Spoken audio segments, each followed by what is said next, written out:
আসসালামু আলাইকুম, ওয়েলকাম করছি রিয়াসাত আজিম আমার ইউটিউব চ্যানেল ও ফেসবুক পেজ থেকে। ভিন্ন ধর্ম মতাদর্শী যারা শুনছেন সবার প্রতি আন্তরিক কৃতজ্ঞতা। কদিন আগে অনেক গরম পড়েছিল, এয়ার কন্ডিশনারের কিন্তু অ্যাডভার্টাইজমেন্টের কোনো কিছু বলছি না, আমাকে একটু শোনার চেষ্টা করুন। এবং সেই গরমে সবাই মোটামুটি হাহুতাশ অবস্থা হয়েছে, বাঁচার জন্য চিন্তা করছিল যে কবে বৃষ্টি নামবে, কবে একটু হালকা কিংবা দমকা হাওয়ায় আমাদের পরাণ শীতল হয়ে যাবে। সেই অপেক্ষা শেষ পর্যন্ত শেষ হয়েছে, তাপপ্রবাহ কমেছে, বৃষ্টি নেমেছে, ঝড় হয়েছে এবং আকাশে বিদ্যুৎ চমকেছে। জানালার পাশে গিয়ে অনেকে সেটা দেখেছেন, বছরের বৃষ্টিকে অনেকে স্পর্শ করেছেন, কারণ প্রকৃতি আমাদের সেই অপেক্ষা ফুরিয়েছে।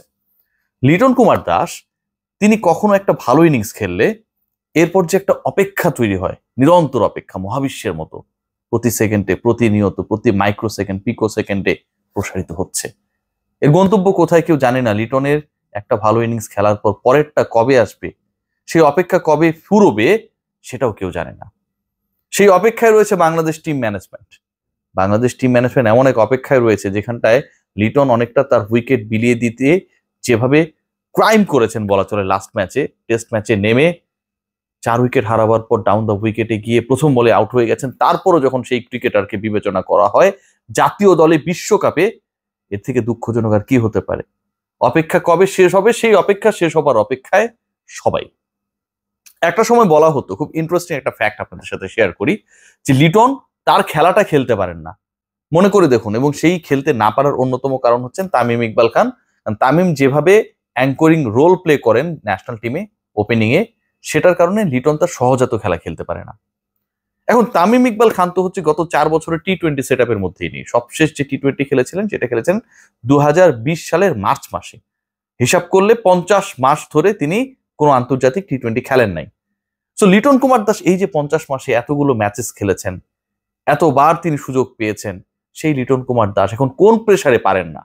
সেই লিটন কুমার দাসের স্ট্রাইক রেট কেন সবশেষ 3 ম্যাচে 33, 92 এবং 80, যখন পৃথিবী, যখন ওয়ার্ল্ড কাপ, যখন টি-20 ফরম্যাট এবং এই খেলাটার পার স্কোরটা 200-র কাছাকাছি চলে যায়, ঠিক তখন 33, 92 এবং 80 স্ট্রাইক রেটে আমাদের একজন ব্যাটার ব্যাট করেন। তাকে আমরা সাবাস করি, তাকে আমরা দলভুক্ত করি। তিনি যা খুশি তা করতে পারেন, সেই লাইসেন্সটা আমরা তাকে দিয়ে দিই, কারণ he is the automatic choice of the world cup. একবার ভেবে দেখুন, অন্য যে অপশনস গুলো রয়েছে, সেই অপশনস গুলো, সৌম্য সরকার গত 21 ইনিংসে একটা 50 করতে পারেননি, গত 10 ইনিংসে তার সর্বোচ্চ রান 26। তানজিদ তামিম, আমি কেন আলোচনা করছি একটু পরে ব্যাখ্যাটা দিব। সবশেষ 2 ইনিংসে, প্রথম ইনিংসে খুব ভালো করেছেন, মানে ডেবুটেন্ট যে ম্যাচটায় হয়েছিলেন, তারপরে 2 ইনিংসে 100-এর নিচে স্ট্রাইক রেট। রানসের থেকে বড় ব্যাপার স্ট্রাইক রেটটা আপনার কত। এই স্ট্রাইক রেট যদি 100-এর নিচে অন্য কোনো ক্রিকেটারের হতো, বা তাদের অবস্থানটায়, সেটা হতে পারে তানজিদ তামিম, সেটা হতে পারে লিটন কুমার দাস, সেটা হতে পারে আমার ক্যাপ্টেন নাজমুল হোসেন শান্ত, 150 স্ট্রাইক রেটে ব্যাট করেছেন।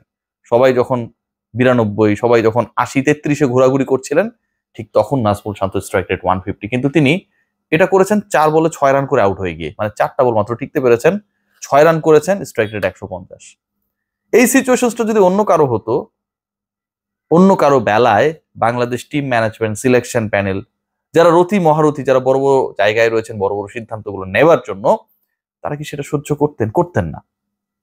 দেখুন, মেহেদী হাসান মিরাজ, একটা সত্য ওপিনিয়ন আমি আপনাদের কাছ থেকে জানার চেষ্টা করবো, যে তিনি কি নাজমুল শান্ত, সৌম্য সরকার, তানজিদ তামিম ইভেন এবং আমার এলকেডি লিটন কুমার দাস, ভিঞ্চির মোনালিসা, তাদের যে কারো থেকে মানে, গুণে, অ্যাপ্রোচে, অ্যাপ্লিকেশনসে, কন্ট্রিবিউশনসে খারাপ ক্রিকেটার? আমি বোধ করি না। মেহেদী হাসান মিরাজের সমস্যাটা কোথায় জানেন? ওই লিটনদের মতো ভাবটা নিতে পারেন না। সুন্দর একটা ভাব নিতে পারতেন, ভাব নিয়ে মোটামুটি পার্ট নিতে পারতেন, মেহেদী হাসান মিরাজ যাই করুক না কেন সেটার একটা ভ্যালু থাকতো। বাংলাদেশ ক্রিকেট বোর্ড, বিসিবি, শক্তের ভক্ত নরমের জম। আপনি লিটন কুমার দাসকে যেভাবে একের পর এক ব্যর্থতার পর সুযোগ দিয়েছেন, অন্যদের যেভাবে সুযোগ দিচ্ছেন, স্ট্রাইক রেট নিয়ে এখন কেউ কোনো প্রশ্ন তুলবে না। তামিম ইকবাল ডট খেললে কিন্তু সেই প্রশ্নটা সবাই তোলে। একটু আমি বলে রাখি যে তামিম ইকবাল তার সবশেষ যে 3টা আন্তর্জাতিক টি-20 খেলেছেন, সেই 3টা আন্তর্জাতিক টি-20তে তামিমের স্কোর কত ছিল জানেন? 2020-এ কত খেলেন নাই, 39, 65, 41। সবশেষ 3টা আন্তর্জাতিক টি-20তে তামিমের স্কোর ছিল 39, 65, 41। এবং 39 এবং 65 রানের যে ইনিংস দুটোর কথা আমি বলছি, এই দুটো আবার তিনি খেলেছেন পাকিস্তানের বিপক্ষে। লাল্লু পাঞ্চু জিম্বাবুয়ে নামিবিয়া টাইপের টিমের বিপক্ষে জ্বলে ওঠা বা আয়ারল্যান্ডের বিপক্ষে রেকর্ড করে ফেললেন, পৃথিবী একদম সেই রেকর্ডে মাতাল হয়ে গেল, ঘটনাটা এরকম না। তিনি তো খেলেন না। তামিম ইকবাল খানরা যখন একটু একটু ডট খেলেছেন, টিকে থাকার চেষ্টা করেছেন, কারণ জানে যে লেট অর্ডারে তো তখন আসলে ওই জাকেরদের মতো কিংবা তাহিদ হৃদয়দের মতো ফিনিশার আমার ছিল না, টিকতে হবে। এবং লিটন কুমার দাসরা কি করতে পারেন সেই আইডিয়াটাও তামিম ইকবালদের ছিল, দেখেই হয়তো টেকার চেষ্টাটা করতেন, পিঠে চামড়া তুলে ফেলা হতো না। আজকে তারা কি করছেন যারা আছেন? মেহেদী হাসান মিরাজকে যেভাবে বাদ দেওয়া হয়েছে, ভাইস ক্যাপ্টেন করে একটা ট্যুরে নিয়ে যাওয়া হলো, খেলতে দেওয়া হয়নি। নাজমুল শান্ত কিন্তু ক্যাপ্টেন ছিলেন সেখানটায়, ক্যাপ্টেনের অবশ্যই একটা রোল থাকে, যদি রোল না থাকে তাহলে তিনি ক্যাপ্টেন্সি কেন করেছেন? শুধু নামের পাশে সিএপিটিএন ক্যাপ্টেন এর জন্য, টস করতে যাওয়ার জন্য? নিশ্চয়ই সেটা না। মেহেদী হাসান মিরাজ শান্তর খুব বুজম ফ্রেন্ড, নিউজিল্যান্ডে ভাইস ক্যাপ্টেনকে খেলার নাই। This is the reality. এবং এরপরে আমার প্রিয় নান্নু ভাইরা শ্রীলঙ্কার বিপক্ষে বাংলাদেশ যখন টি-20 খেললো, সেই দলে মেহেদী হাসান মিরাজকে রাখেনি নাই। একবার ভাবতে পারেন যে সবশেষ 8টা যে টি-20 মিরাজ খেলেছেন তার 2টাই তিনি ম্যাচ সেরা, 8 ম্যাচের 2টাই ম্যাচ সেরা একজন ক্রিকেটার। এবং ইংল্যান্ডের বিপক্ষে বাংলাদেশ যে ঐতিহাসিক টি-20 সিরিজটা জিতেছিল, সেখানে তিনি একটা অনবদ্য অবদান রেখেছিলেন 12 রানে 4 উইকেট নিয়ে। সেই ক্রিকেটারকে আমরা পুরো সাইজ করে দিয়েছি। আর যিনি ব্যর্থ, ম্যাচের পর ম্যাচ ব্যর্থ, সৌম্য সরকার 21 ইনিংসে কোনো 50 নাই, 10 ইনিংসে হাইস্ট 26। গত 4 ইনিংসের মধ্যে শুধুমাত্র একবার 110-এর বেশি স্ট্রাইক রেটে ব্যাট করতে পেরেছেন।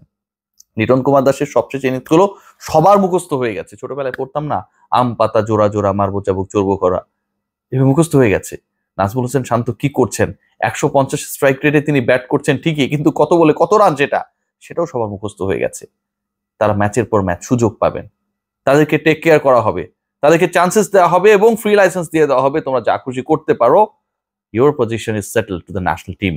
এই সিচুয়েশন যখন হয়, ঠিক তখন অন্যের কাছে কি বার্তাটা যায়। আজকে ইমনদেরকে যখন ছেটে ফেলা হয়, আজকে আফিফদেরকে যখন টার্গেট করে জাতীয় দল থেকে বের করে দেয়া হয়, আজকে যখন মাহমুদুল্লাহ রিয়াদের সাথেও একই পরিক্রমা একই ঘটনা ঘটানোর চেষ্টা করেছিল, আমার কাছে মনে হয় যে বিধাতা এখানটা একটু তার প্রতি বিশেষ সাপোর্ট দিয়েছিলেন, যে যা রিয়াদ দেখিয়ে দে, তিনি সেটা দেখিয়ে দিয়েছেন।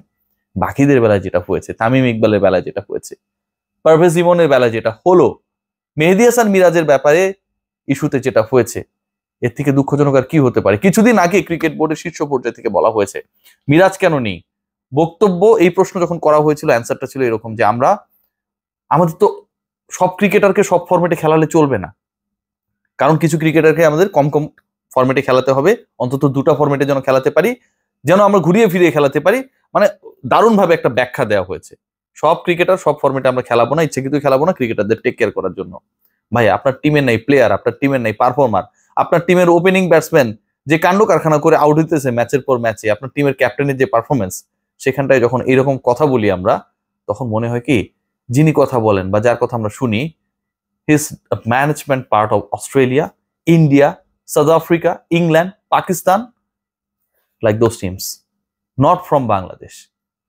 ক্রিকেটারদের সাথে চরম অন্যায় করা হচ্ছে, হয়তো সামনেও হবে। এটা বন্ধ হওয়া দরকার। জাতীয় দল একটা প্রপার প্রসেসে চলা দরকার। একজন ক্রিকেটারকে পছন্দ করি না দেখে তাকে রাখবো না, আর যে আমার পছন্দের তিনি ব্যর্থ হলেও তাকে আমি যা খুশি তা করার ফ্রি লাইসেন্স দিয়ে দেবো। This is not the proper cricket, this is not the proper guardianship. Take great care, সবাই ভালো থাকবেন, হোপ ফর দ্য বেস্ট।